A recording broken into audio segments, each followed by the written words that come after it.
What's up, my friends? Welcome. Metagame breakdown. The Kamigawa Neon Dynasty Set Championship will be in 1 week, and I have a lot of work to do because I'm playing in it. I haven't done much testing yet, honestly. I've been very, very busy this week. So I'm going to do a metagame breakdown, courtesy of Untapped.gg. Of course, Untapped sponsors me. If you don't use Untapped to go along with your Arena account, you're crazy. Download it for free.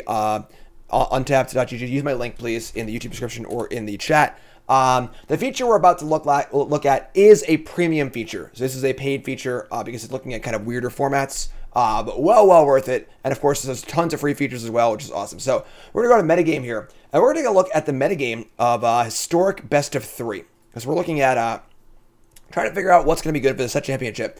And you can see here all the data, pretty awesome. And right now it looks like Golgari Food is the highest win rate. That's an insane win rate. Jesus. 66% win rate. That is unbelievable. And this deck is of course very good. One of the best decks in the format, if not the best deck in the format. A deck that I'm gonna have to beat set championship. Not a deck I really want to play, honestly. It's very tedious, requires a lot of reps, and I'm just not gonna get the practice in to be able to play it. But very good deck, of course, based around the Cat Food engine, Cauldron Familiar, and Witch's Oven, Trail of Crumbs. Insanely good grindy deck. It's funny because it's a deck that's a Lurrus deck. It's playing all 1-mana spells that grinds insanely well. Trail of Crumbs, Meathook Massacre, Deadly Dispute. Deck goes forever and ever, kills things. Really good deck. Definitely the deck to beat right now in Historic, and one you gotta watch out for sure. Command the Dreadhorde. Nice Mirror Breaker. So that's pretty cool. So that is Golgari Food. Next deck is Azorius Aorus.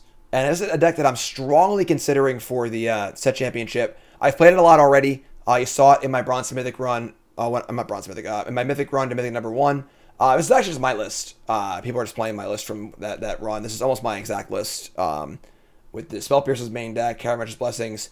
I like this deck a lot. I tried out Light Pause in this deck for my video on cool stuff, and it'll be up on Monday. Just a really solid, powerful deck that is completely avoids all graveyard hate. Because graveyard hate's huge right now. It's aggressive, it's powerful, it's cheap. I think Esper Sentinel's phenomenal in this deck. It draws a lot of cards. Light Pause, possible consideration, but I'm not sure. You're going to watch the video on Cool Stuff on Monday to provide my thoughts on Light Pause, but this person's not playing it. Drake's pretty cool. I think Spell Pierce is clutch against the control decks, which is really important. And should be fine against Food, too, if you can get into the air, which is pretty quick as well. So, deck seems sweet. Strong consideration for me for the set championship. Like a deck a lot, honestly. Like a deck a lot. And as currently has a 61% win rate.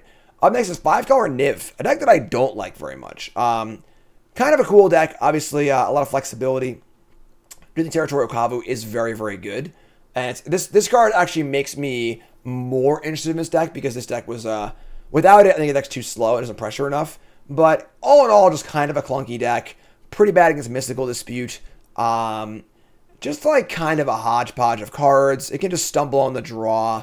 The deck is certainly fine. It's just a deck that I don't think I'd personally consider for the set championship. But obviously a pretty good deck. Calling Ritual pretty cool against the Food decks. So that's a nice touch. Also a good deck in Alchemy and Standard against the Auras decks, which is a cool thing too. But the sideboard here, you get just Char and more Calling Rituals. A fine deck. A fine deck to be sure, but not a deck I think I'd play. Too many tap lands. Again, big concerns on the draw, but it's a cool deck. A deck to be aware of. For sure. Fourth most winning deck here is It Phoenix? No surprise. It Phoenix has been one of the best decks in the format for basically since the cards came, so looting came in the format. Possible deck I would like to play.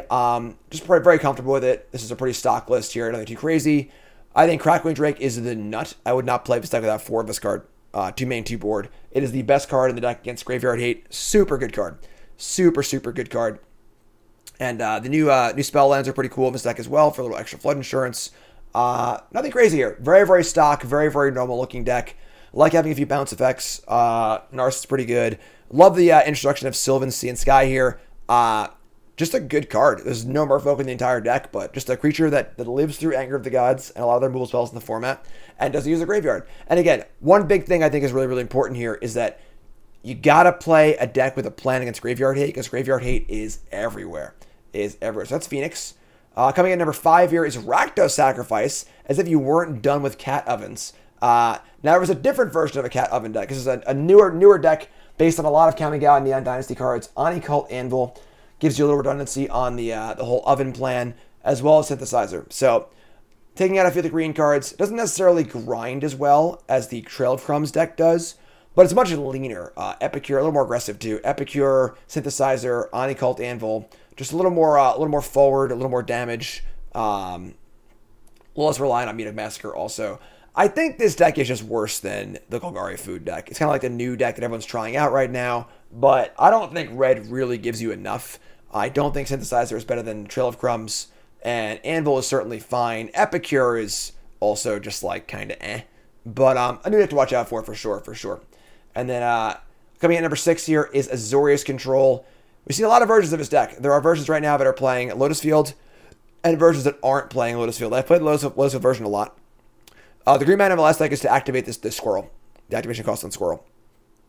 Lotus Field, control deck. Kind of a control deck that has the ability to be pseudo-combo-y. So Strict Proctor, of course, allows you to play Lotus Field with no downside. It's just a land and taps for 3, comes from tap, which is very, very powerful. Stifle, same thing. This is a very all-in version of a deck.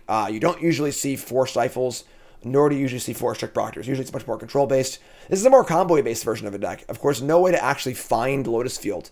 So if you don't draw it, these Stifles look kind of bad, which is the thing. And I don't like how this deck is built exactly, but hey, they're playing it and they're winning right now on the ladder. And only to Teferi also. Wandering Emperor, kind of a cool new card. Also cool Auras is how the Vigilance plays against this card, which is nice too. But Fixed Teferi, Divine Purge, a major card to watch out for in Historic right now. Very, very powerful. Of course, Rest in Peace. Farewell is a cool new card as well. It's a powerful sweeper. Can kind of hit everything. Very good against Golgari Food. Just good card. Just a really good card in general. So, Azorius Control, a little hard to play, but one to watch out for. Again, if this is a very all-in version of a deck, you can look for my past versions of this deck that are a little less all-in, but I don't love Force Stifle. I don't like Force Stifle that much. And then that's it for like the heavily played decks here. We see Arcanist is here, Controller here, but they're a little less down to things. These 6 decks right now are probably the decks to beat in Historic. Nothing too crazy. These are the decks you expect to see. Win rates are all really, really high. And as far as what I need to prep for the Set Championship and what you need to prep for on the ladder, this is it. And again, this is Untapped, metagame overview.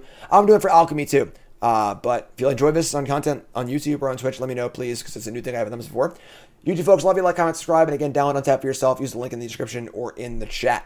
Thanks for watching. See you next time.